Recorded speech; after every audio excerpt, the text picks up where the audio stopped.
कहानी की शुरुआत होती है एक घने जंगल को दिखाते हुए। एक आदमी पागलों की तरह भाग रहा था, इस उम्मीद में कि शायद उसे इस जंगल से भाग निकलने का कोई रास्ता मिल जाए, लेकिन ये जंगल इतना घना था कि यहाँ से बाहर जाने का कोई रास्ता नहीं नजर आ रहा था। यह आदमी सूरज को देखते हुए आगे बढ़ता है, लेकिन अब सूरज भी धीरे धीरे ढल रहा था, मगर इस आदमी ने भागना नहीं छोड़ा। भागते भागते एक पॉइंट आया जहाँ एक बोर्ड पर लिखा हुआ था पॉइंट ऑफ नो रिटर्न, यानी वहाँ से कोई वापस नहीं जा सकता। साथ ही इस बोर्ड पर नंबर 108B लिखा हुआ था। ये देखकर वो और भी ज्यादा परेशान हो जाता है। धीरे धीरे अंधेरा और बढ़ने लगा और पूरे जंगल में एक अजीब सा खौफ फैल गया। तभी अचानक एकदम से सारे परिंदे उड़कर वहाँ से चले जाते हैं। इस आदमी के कई मील के सफर के बाद भी उसे पूरे जंगल में कोई भी एक जंगली जानवर नहीं दिखाई दिया। न जाने ऐसा क्या था जिसे जंगली जानवर भी डर रहे थे। डर के मारे वह आदमी और भी तेजी से भागने लगा, लेकिन कई घंटों का सफर करने के बाद वह आदमी अचानक एक जगह पर आकर रुक गया और उसके चेहरे पर मायूसी छा गई, क्योंकि उसके सामने वही 108 नंबर वाला साइन बोर्ड था जिस पर लिखा हुआ था पॉइंट ऑफ नो रिटर्न। अब आदमी को समझ आया कि चाहे मैं जितना भी भागूं पर इस जंगल से निकल नहीं सकता, इसलिए अब वो वहाँ छुपने की जगह ढूंढने लगा, लेकिन वहाँ उसे छुपने के लिए कोई सेफ जगह नहीं मिली। इसीलिए अब वो पेड़ के ऊपर चढ़ जाता है, पर तभी उस पेड़ की टहनी टूट गई, जिससे वो आदमी काफी ऊंचाई से नीचे जमीन पर आ गिरा। पेड़ से गिरने के बाद वो बहुत ज्यादा जख्मी हो चुका था, उसे काफी गहरी चोटें आई। इससे पहले कि वो बेहोश हो जाता तभी अचानक जमीन हिलने लगी और अजीब सी गुराने की आवाजें आने लगी। वो आवाजें सुनकर आदमी के गले में सांसें अटक गई। तभी अचानक कोई उसे खींच कर ले गया। खींचने वाला कौन था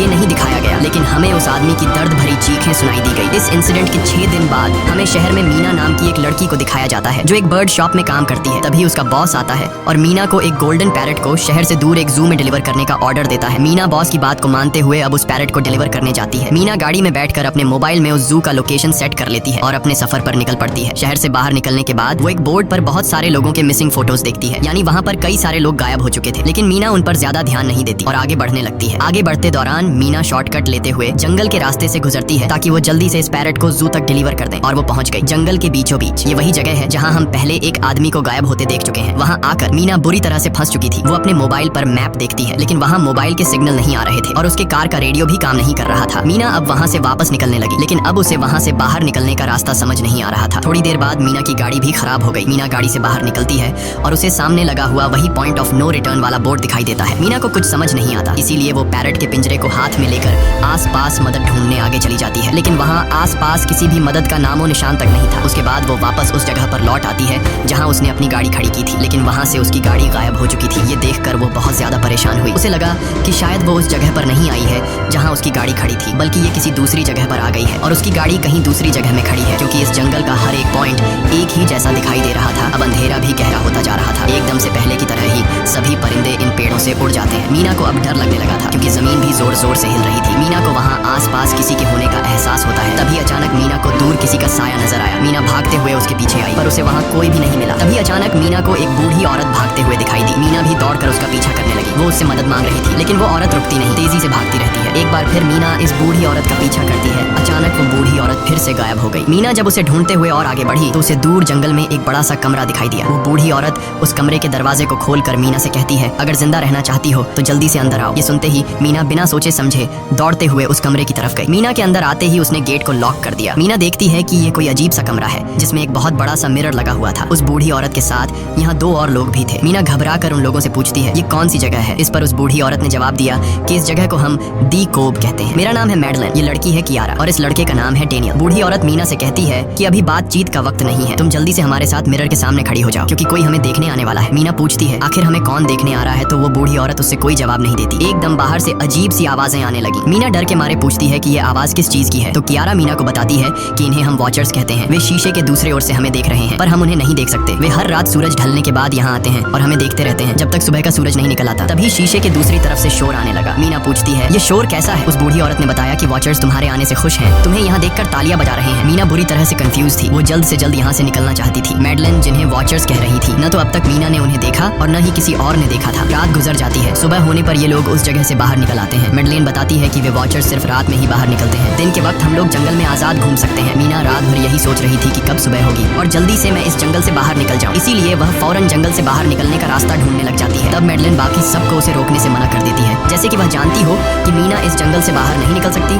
और वह जरूर वापस आएगी। बस मीना को जाते हुए मैडलन बताती है कि तुम्हारा यह फैसला अच्छा नहीं है, इस जंगल से बाहर निकलने का कोई रास्ता नहीं है। रात होने से पहले हमें इस घर में वापस आना पड़ता है। अगर तुम लेट हो गई तो तुम अपनी जान से हाथ धो बैठोगी। मीना किसी की बात नहीं सुनती और अपने पैरेट को लेते हुए तेजी से आगे बढ़ती है। थोड़ा सा आगे बढ़ने पर उसे वहीं पॉइंट ऑफ नो रिटर्न वाला साइन दिखाई देता है। उसे देखकर वो घबरा तो गई, लेकिन उसने हिम्मत नहीं हारी और सूरज को देखकर सूरज की डायरेक्शन में आगे बढ़ती रही, पर जंगल से निकलने में कामयाब नहीं हो सकी। आगे चलकर रास्ता ही खत्म हो गया। मीना ने देखा कि वो एक पहाड़ के टॉप पर खड़ी है, जहाँ से आगे दूर दूर तक जंगल के सिवा कुछ भी नहीं था। इसीलिए वो मायूस होकर नीचे बैठ जाती है। तभी अचानक उसके कंधे पर किसी ने हाथ रखा। वो डर गई और जब उसने पीछे मुड़कर देखा तो वो बूढ़ी औरत मैडलेन थी। यहाँ मैडलेन उसे हौसला देती है और कहती है कि सिर्फ तुम ही नहीं जिसने यहाँ से निकलने की कोशिश की और हार गई। हम भी तुम्हारी तरह ही हार कर यहाँ रुके हैं। यहाँ से बाहर निकलने का कोई रास्ता नहीं। चलो मैं तुम्हें कुछ दिखाती हूँ। मैडलेन मीना को जंगल की तरफ लेकर जाती है। मैडलेन मीना से कहती है, ये जंगल एक शिकारी है और हम सब उसका शिकार। अगर जिंदा रहना चाहती हो तो हमारे साथ ही रहो। मैडलेन उसे पॉइंट ऑफ नो रिटर्न वाले काफी सारे साइन बोर्ड दिखाती है, जो कि जंगल के चारों तरफ गोल घेरे में लगे थे और उनके बीच में था उनका कमरा। मैडलेन बताती है कि ये हमारे घर से आधे दिन के फासले पर लगे हैं। अगर इसे आगे गई तो वापस लौटना मुश्किल हो जाएगा, इसलिए कभी भी यह तुम्हें नजर आए तो तुम इन्हें इग्नोर मत करना। मीना पूछती है, ये सब किसने बनाया? तो वो जवाब देती है, ये एक प्रोफेसर ने बनाया है, लेकिन अब तक उसे किसी ने देखा नहीं है। अब रात हो जाती है। ये लोग वापस उस घर के अंदर आ जाते हैं। हर रात वॉचर्स उन्हें देखने के लिए आते थे। आज कियारा नामी लड़की उनके सामने डांस करती है और कहती है ये सब उन्हें पसंद है। ऐसा नहीं था कि इन चारों को हर रात वॉचर्स के सामने खड़ा ही रहना पड़ता था। ये लोग जो चाहते वह कर सकते थे, बस ये लोग उनकी तरफ अपनी कमर नहीं कर सकते थे। ऐसा करने पर वो लोग बहुत ज्यादा गुस्सा हो जाते थे। रात में तो उन्हें सिर्फ वॉचर्स का मसला था, लेकिन दिन में भी उन्हें बहुत मुश्किलों का सामना करना पड़ता था। ये लोग जंगल से हर रोज अपना पेट भरने के लिए कुछ न कुछ शिकार करके लाते थे,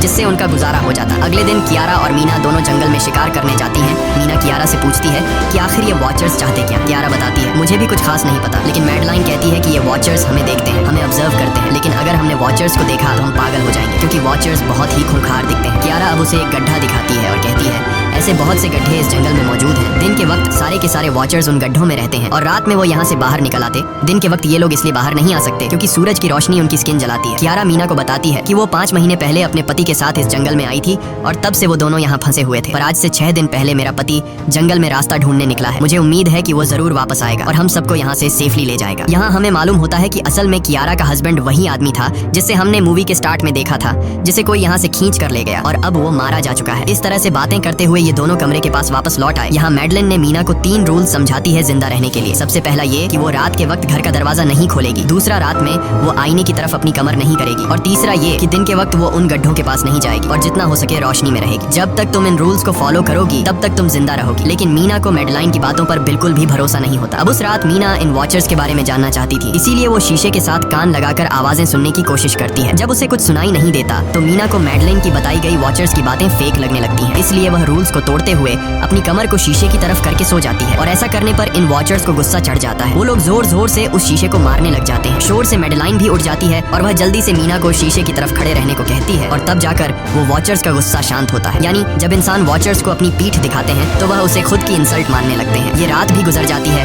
और अगले दिन मीना डेनियल के साथ शिकार पर निकलती है। वो डेनियल से पूछती है, क्या आज तक तुमने किसी वॉचर को देखा है? जिस पर डेनियल ने जवाब दिया कि मैंने भी आज तक वॉचर्स को नहीं देखा और जो भी वॉचर्स को देखता है वो जिंदा नहीं बच पाता। तब मीना डेनियल को समझाती है कि मुझे लगता है कि ये सब मैडलाइन की बनाई हुई कहानियां हैं जिसके अंदर वो हमें फंसा रही है। हमें जरूर उन गड्ढों को जाकर चेक करना चाहिए, शायद हमें यहाँ से बाहर जाने का कोई रास्ता मिल जाए। डेनियल भी यहाँ रहकर बहुत ज्यादा तंग हो चुका था और वो भी किसी तरह से रास्ता ढूंढकर इस जंगल से भाग निकलना चाहता था। इसलिए वो मीना की बात मान लेता है और वो दोनों गड्ढे के पास पहुंच जाते हैं। अब मीना अपने आप को रस्सी से बांधकर इस गड्ढे के अंदर उतरती है। रस्सी का दूसरा सिरा डेनियल ने पकड़ा हुआ था ताकि अगर मीना को कुछ भी हो वो जल्दी से मीना को बाहर की तरफ खींच ले। मीना नीचे गड्ढे में पहुंच जाती है जहाँ उसे बहुत सारा इंसानों का सामान मिलता है। मीना उस सामान को इकट्ठा कर लेती है। ये सारा सामान उन लोगों का था जो जंगल में वॉचर्स के शिकार हो चुके थे। डेनियल रस्सी के सहारे कैमरा, साइकिल और जरूरत का सारा सामान को बाहर ले आता है। मीना अब नीचे इंतजार करती है कि डेनियल कब रस्सी नीचे फेंकेगा और मैं ऊपर चली जाऊंगी। और इससे पहले कि मीना उस गड्ढे से बाहर निकल पाती उसे गड्ढे के अंदर किसी के आने की हलचल सुनाई देती है। मीना जल्दी से डेनियल को रस्सी नीचे फेंकने की आवाज देने लगती है, लेकिन तभी मीना को पकड़ने के लिए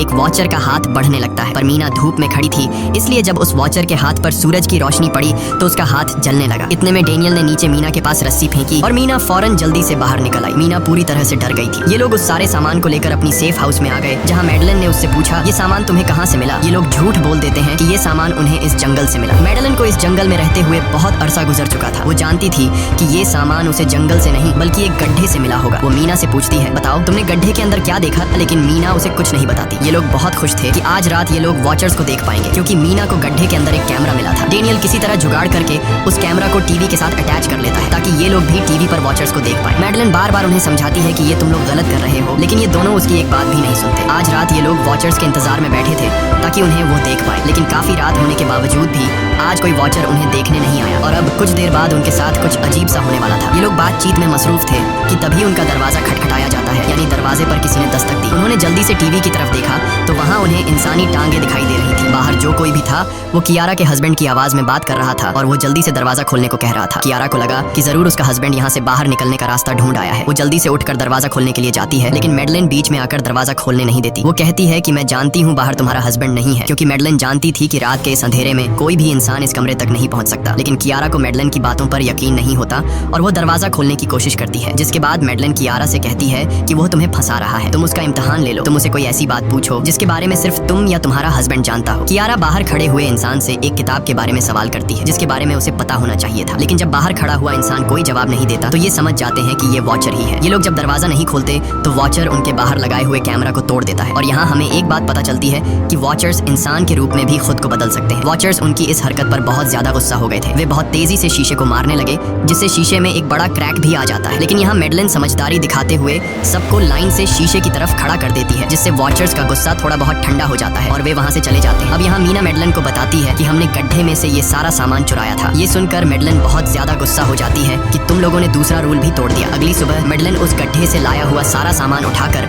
वापस उसी गड्ढे में फेंक देती है, जिससे उन वॉचर्स का गुस्सा थोड़ा शांत हो जाता है। मगर अब इन लोगों को जंगल में बहुत ही ज्यादा अजीब चीजें दिखाई देना चालू हो गई थी और उसका सबसे ज्यादा असर डेनियल पर होता है। डेनियल अचानक बात बात पर बहुत ज्यादा गुस्सा करने लग जाता है। दूसरी तरफ कियारा, जिससे पहले उम्मीद थी कि उसका हस्बैंड जिंदा है और वो यहाँ आकर उसे यहाँ से बचा लेगा, लेकिन अब उसे पता चल चुका था कि उसका हस्बैंड अब वापस नहीं आएगा, जिसकी वजह से वह अंदर ही अंदर पूरी तरह से टूट चुकी थी और वो डिसाइड करती है कि वह वॉचर्स के इन गड्ढों में कूदकर अपनी जान दे देगी, क्योंकि अब उसके पास जीने की कोई वजह नहीं रही। वह ऐसा करने ही वाली होती है कि मीना आकर उसे बचा लेती है। इसी बीच हम देखते हैं कि डेनियल मैडलिन की तरफ अजीब तरह से देख रहा होता है और वह गुस्से में आकर मैडलिन को पेड़ के साथ बांध लेता है। डेनियल ने कहा कि अब मैं इस बुढ़िया के कोई रूल्स नहीं मानूंगा, अब यहाँ सिर्फ मेरी बात मानी जाएगी। अब रात होने वाली थी, इसलिए डेनियल कमरे की तरफ भागा और कियारा भी उसके पीछे भागी, लेकिन मीना मैडलिन के पास आई और उसकी रस्सियां खोलने लगी। दूसरी तरफ डेनियल ने कियारा को लेकर कमरे का दरवाजा अंदर से बंद कर दिया और मीना और मैडलिन को बाहर वॉचर्स के लिए छोड़ दिया। मीना और मैडलिन डेनियल से दरवाजा खोलने के लिए गिड़गिड़ाते रहे। डेनियल से रिक्वेस्ट करते हैं कि प्लीज दरवाजा खोल दो, लेकिन डेनियल ने दरवाजा नहीं खोला। अब बाहर चारों तरफ अंधेरा छा गया और वॉचर्स के आने का टाइम हो गया, इसलिए अब मजबूरन उन्हें अपनी जान बचाने के लिए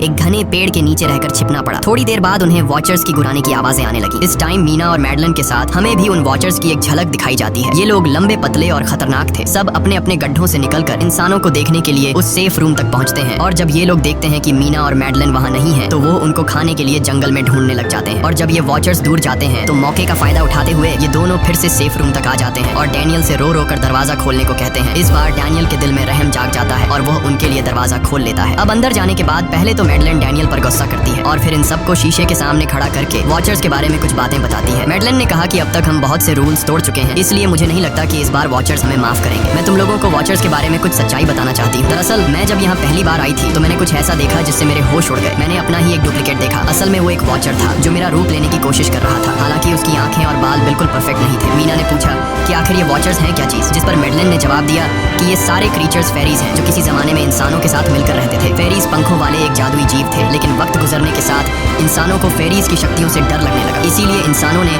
फेरीज को खत्म करने का सोचा। इंसानों की तादाद ज्यादा थी, इसलिए फेरीज इंसानों का मुकाबला नहीं कर पाए। इंसानों ने इन फेरीज को जंगल में एक बहुत बड़े गड्ढे के अंदर कैद कर लिया और उन्हें श्राप से हमेशा हमेशा के लिए इस गड्ढे में बंद कर दिया। उसके बाद फेरीज कई 100 सालों तक उस गड्ढे में कैद रहे, लेकिन फिर वक्त के साथ उन्होंने जमीन के अंदर खुदाई करके निकलने के रास्ते बना लिए। आज वही फेरीज वॉचर्स के रूप में गड्ढों से निकलकर हमारे सामने आते हैं। हालांकि कई 100 सालों तक जमीन के अंदर रहने की वजह से उन्होंने अपने पंख और जादुई शक्तियां खो दी और साथ ही उन्हें सूरज की रोशनी से तकलीफ होने लगी, लेकिन अब भी उनमें रूप बदलने की शक्ति है। इस पर डेनियल ने मैडलिन से पूछा कि ये वॉचर्स हमसे क्या चाहते हैं और ये हर रात हमें देखते क्यों हैं, जिस पर मैडलिन ने बताया कि ये वॉचर्स एक बार फिर से जंगल से निकलकर इंसानों के बीच रहना चाहते हैं, लेकिन अपने असली रूप में ये इंसानों के बीच नहीं रह सकते। इसीलिए उन्होंने हमें यहाँ रखा हुआ है ताकि हमें देखकर हमारा रूप ले सकें और हमसे आज के दौर के तौर तरीके सीखकर इंसानों के बीच रह सकें। मैडलिन ये सब बातें बता ही रही थी कि अचानक सभी वॉचर्स वापस लौट आए और जब वॉचर्स को पता चलता है कि मैडलिन और मीना वापस अपने कमरे में आ गए हैं तो वो सब गुस्से से भड़क उठे और दरवाजा तोड़ने की कोशिश करने लगे। इन चारों ने टेबल को खींचकर दरवाजे के सामने रख दिया ताकि दरवाजा वॉचर्स तोड़ न सके, लेकिन वॉचर्स की ताकत काफी ज्यादा थी और इन चारों को पता चल चुका था कि जल्द ही वॉचर्स अंदर आ जाएंगे और उन्हें मौत अपनी आंखों के सामने दिखाई दे रही थी। तभी उन्होंने देखा कि टेबल को घसीटकर दरवाजे तक ले जाने की वजह से कारपेट पलट गई है। जब उन्होंने कारपेट हटाया तो उन्हें नीचे एक बड़ा लोहे का गेट नजर आया। उन्होंने जल्दी से गेट खोला तो उन्हें पता लगा कि नीचे एक बहुत बड़ा बंकर है। ये लोग जल्दी से उस बंकर के अंदर घुस गए और ऊपर से लोहे का गेट बंद कर दिया। ये लोग इस बात को लेकर परेशान थे कि ये बंकर यहाँ पर मौजूद था और इन लोगों को पता भी नहीं चला। इस बंकर के नीचे बहुत फैसिलिटीज थी, हजारों दिन का खाना, एक कंप्यूटर और भी बहुत सारा जरूरत का सामान रखा था। मीना जानना चाहती थी कि आखिर ये जगह किसने बनाई, इसीलिए वो उस कंप्यूटर को ऑन कर लेती है। उस कंप्यूटर में बहुत सारा डेटा सेव था जिसे खोलने पर उन्हें पता चलता है कि ये सारी जगह प्रोफेसर मार्टिन ने बनाई थी। असल में प्रोफेसर को इन क्रीचर्स के बारे में पता था। वो इन वॉचर्स पर रिसर्च करना चाहता था, इसीलिए उसने ये बंकर बनाया था। पैसों का लालच देकर वो दूसरे इंसानों को काम के लिए यहाँ लेकर आता था और रात के वक्त मजदूरों को ऊपर कमरे में छोड़कर खुद यहाँ आकर छुप जाता था और वो वॉचर्स फिर उन इंसानों को खा जाया करते थे। अगली वीडियो में डॉक्टर मार्टिन बताते हैं कि उनकी रिसर्च के दौरान उन्हें एक सबसे अलग फेरी मिली जो रोशनी में भी उन गड्ढों से बाहर आ सकती थी। डॉक्टर बताता है कि उस वॉचर ने एक बच्ची का बिल्कुल परफेक्ट रूप ले लिया था जिसे कोई पहचान नहीं सकता था। वो बहुत अच्छी थी, उसने डॉक्टर मार्टिन को मारा नहीं। डॉक्टर मार्टिन उसे यहाँ ले आया। तभी प्रोफेसर ने कैमरा को दूसरी तरफ मोड़ा। तब उन्होंने देखा कि प्रोफेसर ने उस छोटी सी बच्ची के रूप में आए वो क्रीचर को पिंजरे में कैद कर लिया है। पता नहीं डॉक्टर उसके साथ कौन सा एक्सपेरिमेंट करने वाला था। उस कंप्यूटर में बहुत सी वीडियोस थी और हर वीडियो में कुछ न कुछ बताया हुआ था। मीना बस ये जानना चाहती थी कि आखिर में क्या हुआ, इसीलिए वो सबसे आखिरी वीडियो प्ले करती है जिसमें वह देखती है कि प्रोफेसर खुद को और उस फेरी को मारने वाले हैं। मरने से पहले वह इस जंगल में फंसे हुए लोगों के लिए यहाँ से निकलने का रास्ता बता देता है और कहता है कि शाम में जिस डायरेक्शन में परिंदे भागते हैं उस डायरेक्शन में भागने से वे लोग इस जंगल से निकल सकते हैं। उसने इस रिकॉर्डिंग मैसेज में कहा था कि अगर कोई इस जंगल से निकलने में कामयाब हो गया तो यूनिवर्सिटी में जाकर मेरी सारी रिसर्च तबाह कर देना। मैंने यहाँ आकर बहुत बड़ी गलती कर दी। उसके बाद प्रोफेसर ऊपर चले गए और फिर 2 गोलियों की आवाज आई जिससे उन्हें समझ आया कि प्रोफेसर ने पहले उस फेरी को मारा और फिर खुद को गोली मार दी। वेल, आज रात ये चारों बहुत खुश थे क्योंकि उन्हें इस जंगल से जान छुड़ाने का रास्ता मिल गया था। अगली सुबह सभी लोग अब बंकर से बाहर निकलते हैं तो देखते हैं कि उनका सेफ हाउस उन वॉचर्स ने पूरी तरह तबाह कर दिया है और आज के दिन उन्हें लाजमी इस जंगल से निकलना होगा वरना ये लोग मारे जाएंगे क्योंकि रात को अब उनके पास छिपने के लिए कमरा भी नहीं बचा था। ये लोग अब यहाँ जंगल से निकलने के रास्ते में बढ़ने लगते हैं। वो परिंदे जिनके बारे में प्रोफेसर बता रहे थे वे तो शाम को उड़ने वाले थे, लेकिन उन्हें शाम होने से पहले जंगल से बाहर निकलना था। इसलिए मीना अपने पास मौजूद पैरेट को आजाद कर देती है। जिस डायरेक्शन में वह उड़ता है उसी डायरेक्शन में ये लोग चलने लग जाते हैं। चलते हुए रास्ते में ही उन्हें एक कब्र मिली। मेडेलिन उस कब्र को देखकर बताती है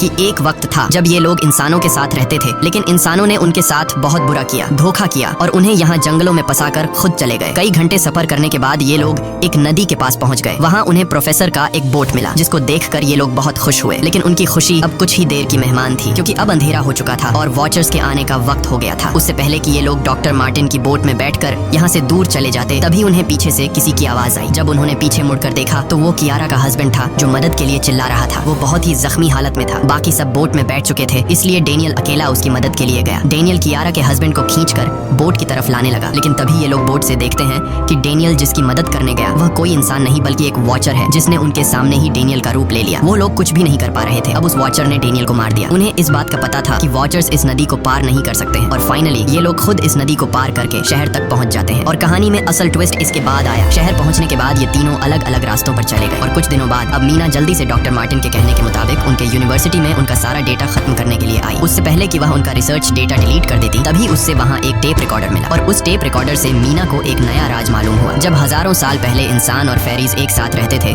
तो तब उनकी शादी भी हुआ करती थी। इंसान और फेरी के मिलन से जो बच्चे पैदा होते थे उनमें इंसान और फेरी दोनों के गुण होते थे। उन्हें हाफलिंग्स कहा जाता था। उन हाफलिंग्स में एक खासियत थी कि वे रूप बदलने में इतने माहिर होते थे कि वे किसी मरे हुए इंसान का रूप भी बदल सकते थे। प्रोफेसर का मानना था कि जब इंसानों ने फेरीज को जंगल के अंदर गढ़ों में कैद कर लिया था तब हाफलिंग इंसानों के बीच अपना रूप बदलकर चुपके से रहने लगे और वो आज भी किसी न किसी रूप में इंसानों के बीच मौजूद है। मीना जब प्रोफेसर के ऑफिस में आई और वहाँ पर जांचबीन करने लगी तो वहाँ उसके हाथ कुछ ऐसी तस्वीरें लगी जिसने उसके होश उड़ा दिए। उसने देखा कि तस्वीर में जो प्रोफेसर के साथ लेडी खड़ी है वो कोई और नहीं बल्कि मेडेलिन है और असल में मेडेलिन प्रोफेसर की वाइफ है। वो कंफ्यूज हो जाती है कि मेडेलिन ने उसे यह बातें क्यों नहीं बताई। इस भारी कंफ्यूजन को शेयर करने के लिए वो कियारा के पास आती है और उसे बताती है कि जिस मेडेलिन से हम जंगल में मिले थे वो असल में प्रोफेसर मार्टिन की वाइफ है, लेकिन उसने हमें यह सच्चाई इसलिए नहीं बताई क्योंकि वो खुद एक इंसान नहीं बल्कि एक रूप बदलने वाली वाली फेरी थी। मैंने जब रिसर्च किया तो मुझे पता चला कि काफी साल पहले प्रोफेसर की वाइफ मैडलिन कैंसर की वजह से मर गई थी। ये सुनकर कियारा कहती है कि फिर वो मैडलिन कौन थी जो इतने समय से हमारे साथ थी। इस पर मीना कहती है, मुझे सब समझ आ रहा है। दरअसल प्रोफेसर अपनी वाइफ के मरने से बहुत दुखी थे और उसे हर हाल में वापस पाना चाहते थे। और जब प्रोफेसर को इन रूप बदलने वाली फेरीज के बारे में पता चला तो प्रोफेसर ने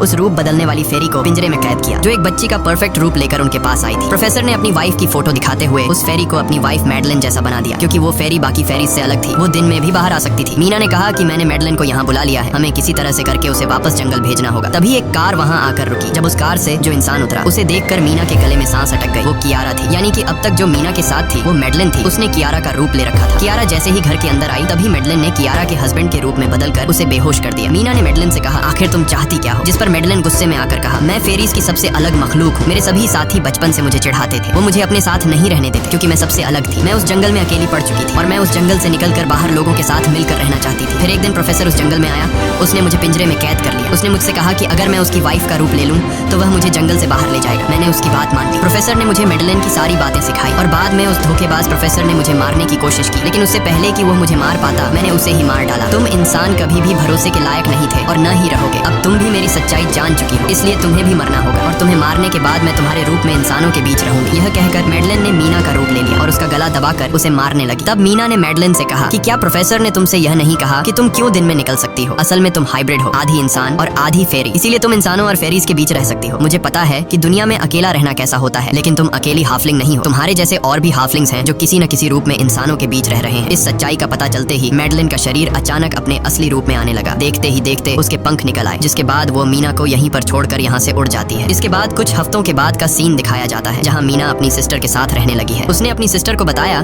कि शायद वो फेरी अभी भी मेरा पीछा कर रही है। तब मीना की सिस्टर उसे कहती है कि तुम डरो मत, ऐसा कुछ नहीं है। और कहानी के एंड में हम एक छोटी बच्ची को देखते हैं जो कि उस वक्त मीना के घर के नीचे खड़ी थी। ये कोई और नहीं बल्कि मैडलिन थी, जो अब उनके दुनिया में उस रूप में रह रही है। और इसी के साथ ये कहानी खत्म हो जाती है। अगर आपको ये वीडियो अच्छी लगी हो तो हमारे चैनल को सब्सक्राइब और वीडियो को लाइक जरूर कीजिएगा।